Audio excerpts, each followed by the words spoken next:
ओम शांति। 13:1 के साकार महावाक्य। हेडिंग में बाबा ने कहा, मीठे बच्चे, तुम्हारे मुख से सदैव ज्ञान रतन निकलने चाहिए। तुम्हारा मुखड़ा सदैव हर्षित रहना चाहिए।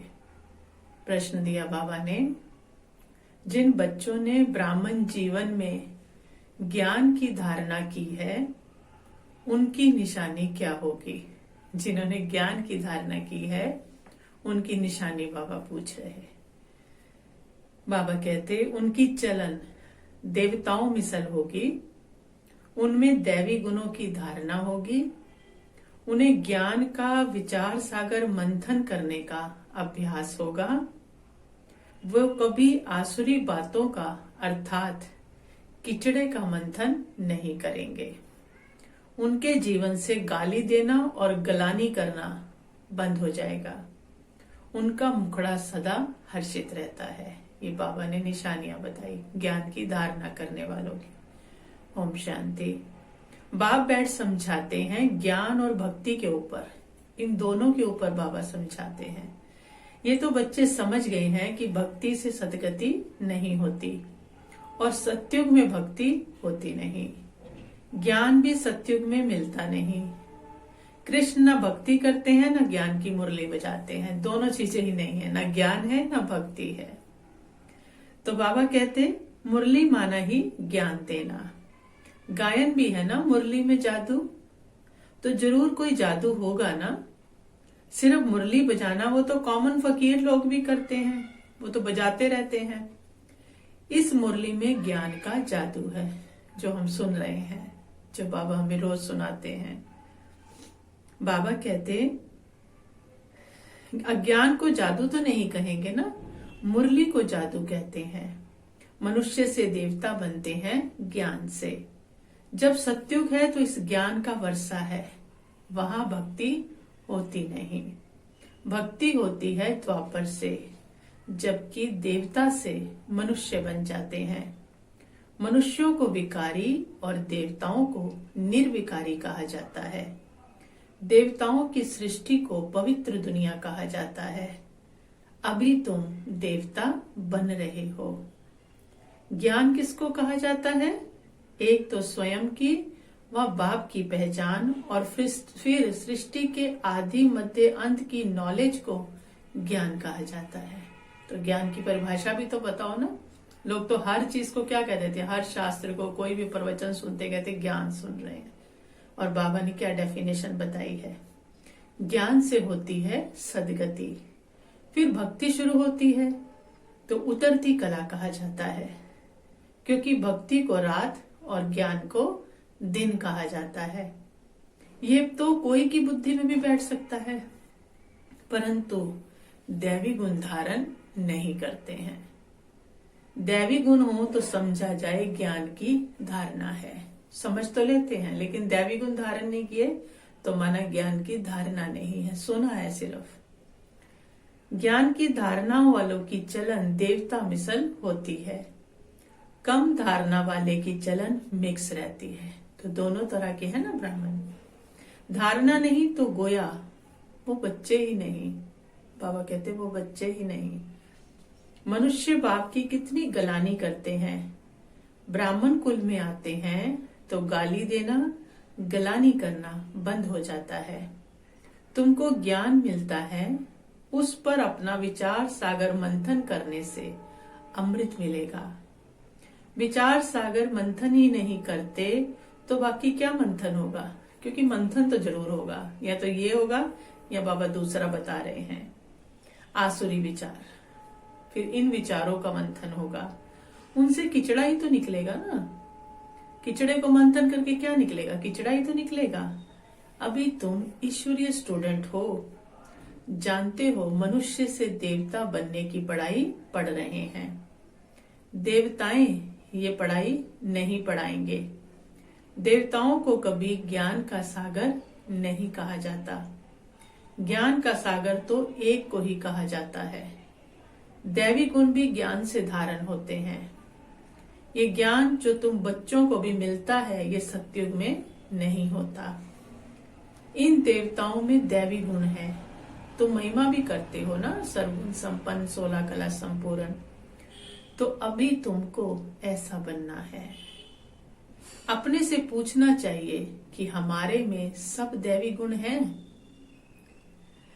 या कोई आसुरी अवगुण है। अगर आसुरी अवगुण है तो उसको निकाल देना चाहिए, तभी देवता कहेंगे ना। एक भी आसुरी अवगुण होगा तो देवता नहीं कहा जाएगा, नहीं तो बच्चे कम दर्जा पा लेंगे। बाबा समझा रहे हैं। अभी तुम बच्चे दैवी गुण धारण करते हो, बहुत अच्छी अच्छी बातें सुनाते हो, सुनते हैं तो सुनाते भी हैं। इसको ही कहा जाता है पुरुषोत्तम संगम युग। जबकि तुम पुरुषोत्तम बन रहे हो तो वातावरण भी बहुत अच्छा होना चाहिए। पुरुषोत्तम की वाइब्रेशन से क्या होगा, वातावरण अपने आप अच्छा होगा। मुख से कोई भी चीची बात ना निकले, नहीं तो कहा जाएगा ये कम दर्जे वाला है। अगर भाषा कड़वी है तो क्या कहा जाएगा, कम दर्जे वाला है। बोल चाल और वातावरण से झट पता पड़ जाता है। मुख खोलते ही आत्मा की क्वालिटी का पता चल जाता है। तुम्हारा मुखड़ा सदैव सदैव, बाबा कह रहे हैं, हर्षित होना चाहिए। नहीं तो उनमें ज्ञान नहीं कहा जाएगा। बाबा कहते हैं अगर हर्षित नहीं है तो मतलब तुममें ज्ञान ही नहीं है। मुख से सदैव रतन निकले। तो अब ध्यान रखना है, मुखड़ा कैसा रखना है, सारा दिन हर्षित रखना है। तो बाबा कहेंगे कोई ज्ञान नहीं समझ में आया। मुख से सदैव रतन निकले। ये लक्ष्मी नारायण देखो कितने हर्षित मुख हैं। इन्हों की आत्मा ने ज्ञान रतन धारण किए हैं। मुख से सदैव ज्ञान रतन निकलते हैं। रतन ही सुनते सुनाते कितनी खुशी रहती है। बाबा की बातें सुनते हैं, सुनाते हैं तो कितनी खुशी रहती है। ज्ञान रतन जो अभी तुम लेते हो, फिर ये सभी हीरे जवाहरात बन जाते हैं। 9 रत्नों की माला कोई हीरे जवाहरातों की नहीं है। इन ज्ञान रत्नों की माला है। मनुष्य लोग फिर वो रतन समझकर अंगूठियां आदि पहन लेते हैं उसकी। इन ज्ञान रत्नों की माला पुरुषोत्तम संगम युग पर पड़ती है। ये रतन ही तुमको भविष्य 21 जन्मों के लिए माला माल करते हैं। इसको कोई लूट ना सके। यहां तुम ये हीरे जवाहरात पहनो तो झट कोई लूट ले जाए, दूसरे वाले स्थूल वाले पहने तो अपने को बहुत बहुत समझदार बनाना है कि कौन से रतन मुझे धारण करने हैं। आसुरी अवगुणों को निकालना है। आसुरी अवगुणों से शक्ल ही ऐसी हो जाती है। कहते अवगुण होंगे तो शक्ल ही ऐसी हो जाती है।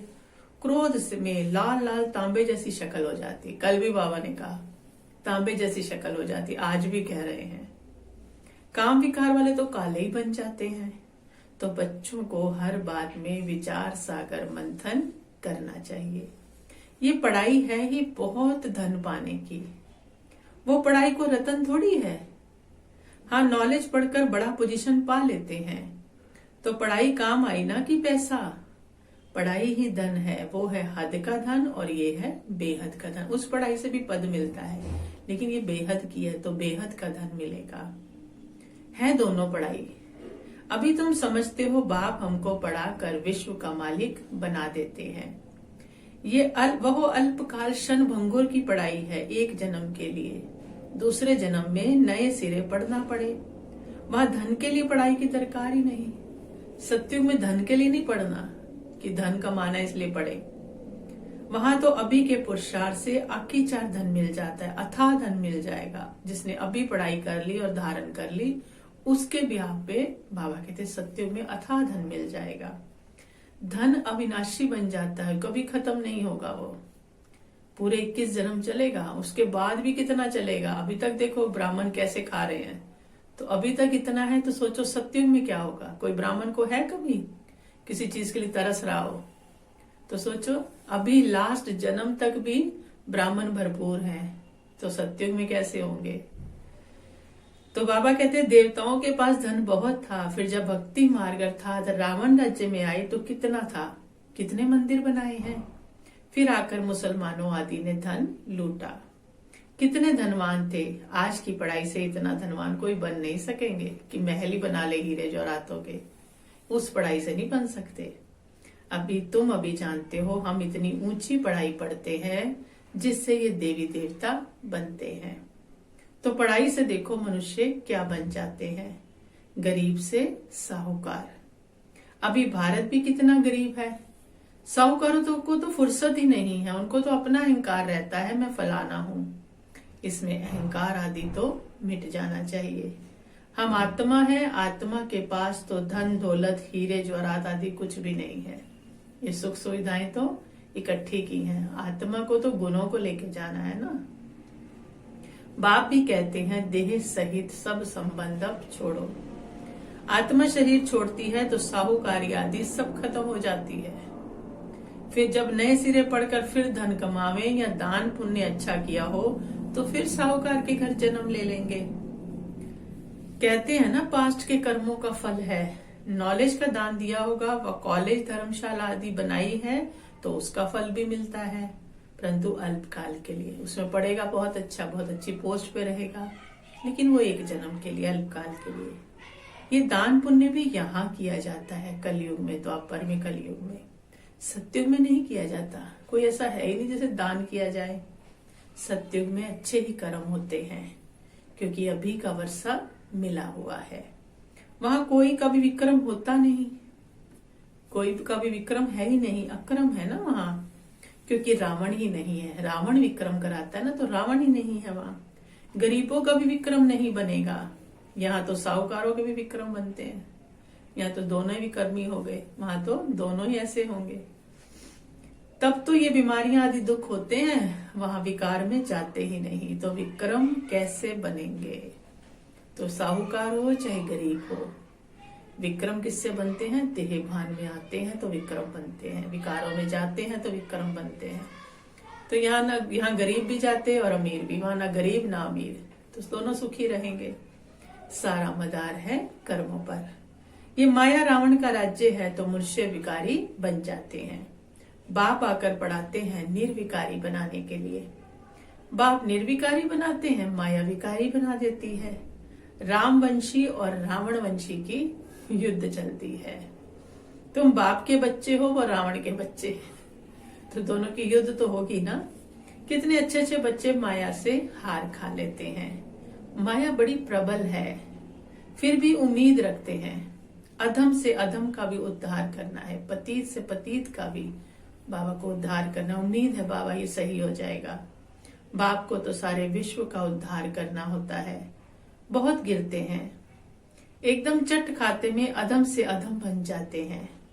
ऐसे कभी बाप उद्धार करते हैं? अधम तो सब है रावण राज्य में, परंतु बाप बचाते हैं ना, बचाते हैं अपनी छत्र छाया के नीचे। फिर भी गिरते रहते हैं तो बहुत अधम बन जाते हैं। बाप बचा रहा है तो फिर भी गिर रहे हैं, तो बाबा कहते फिर ज्यादा अधम के बन जाते हैं। उनका फिर इतना चढ़ना नहीं होता है, वो अधमपना अंदर खाता रहता है। जैसे तुम कहते हो ना, अंतकाल जो स्त्री सिमरे वलवल जो नहीं जाए, उनकी बुद्धि में वो अधमपना ही आता रहेगा। तो बाप बैठ बच्चों को समझाते हैं, कल्प कल्प तुम ही देवता बनते हो। जानवर बनेंगे क्या? पढ़कर क्या बनेंगे? जानवर बनेंगे क्या? मनुष्य ही बनते हैं और समझते हैं, क्योंकि मनुष्य ही समझ सकता है। इन लक्ष्मी नारायण को भी नाक कान आदि है ना, मनुष्य ही तो हैं, परंतु दैवी गुणों वाले, इसलिए इनको देवता कहा जाता है। ये ऐसा सुंदर देवता कैसे बनते हैं, फिर कैसे गिरते हैं, इस चक्र का तुमको मालूम पड़ गया है।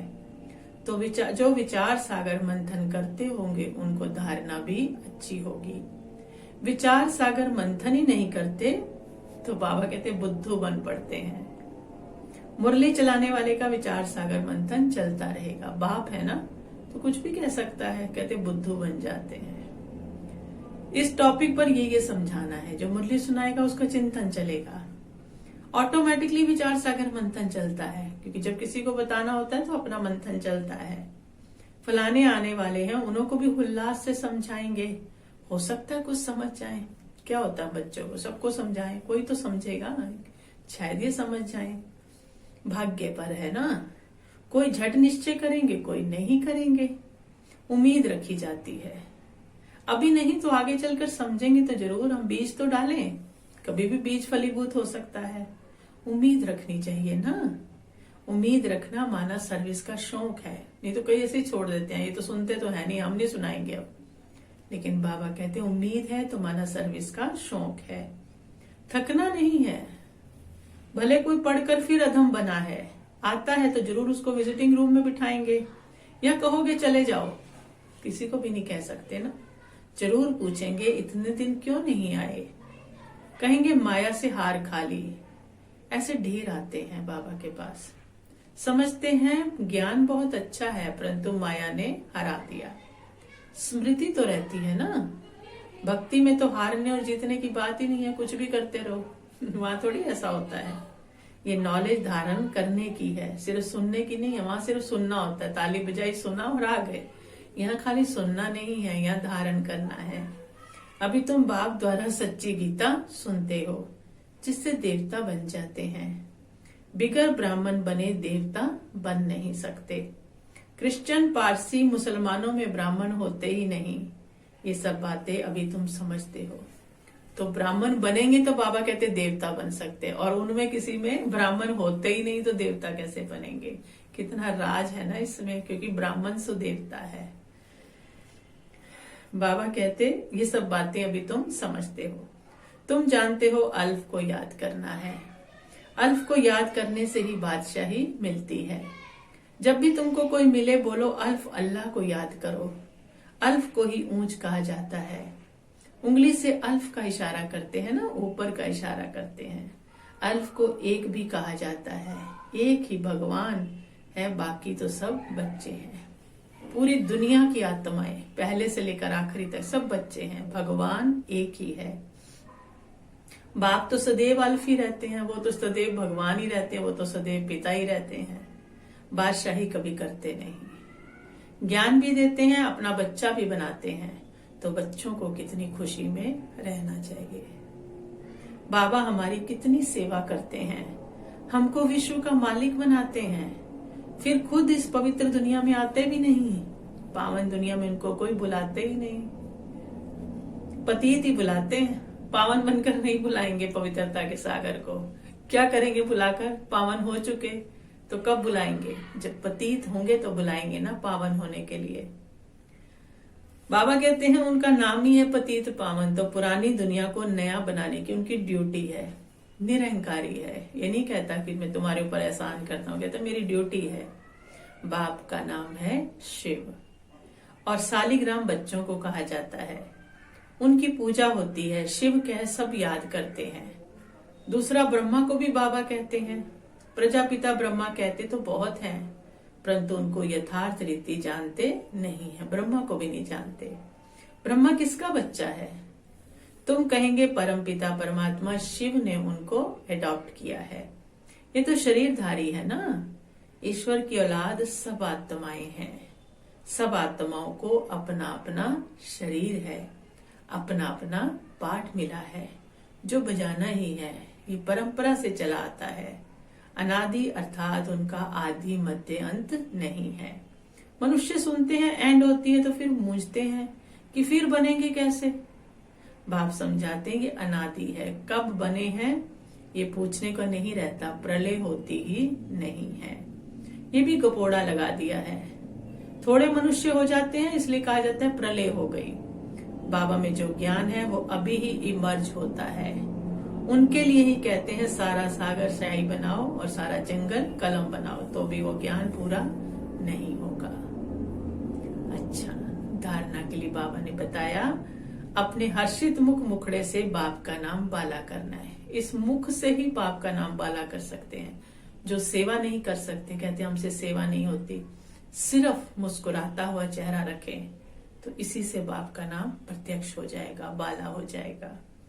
ज्ञान रतन ही सुनने और सुनाने हैं। गले में ज्ञान रत्नों की माला पड़ी रहे। आसुरी अवगुणों को निकाल देना है। सर्विस में कभी थकना नहीं है। उम्मीद रख शौक से सर्विस करनी है। हर आत्मा से उम्मीद रखनी है। विचार सागर मंथन कर उल्लास में रहना है। वरदान दिया बाबा ने हमें, स्नेह के रिटर्न में समानता का अनुभव करने वाले सर्वशक्ति संपन्न भव। स्नेह के रिटर्न में समानता का अनुभव करने वाले सर्वशक्ति संपन्न भव। बाबा कहते, जो बच्चे बाप के स्नेह में सदा समाये हुए रहते हैं, उन्हें स्नेह के रिस्पॉन्स में बाप समान बनने का वरदान प्राप्त हो जाता है। जो सदा स्नेह युक्त और योग युक्त हैं, वे सर्व शक्तियों से संपन्न स्वतः बन जाते हैं। सर्व शक्तियां सदा साथ हैं तो विजय हुई पड़ी है। जिन्हें स्मृति रहती है कि सर्वशक्तिवान बाप हमारा साथी है, वो कभी किसी भी बात में विचलित नहीं हो सकते हैं।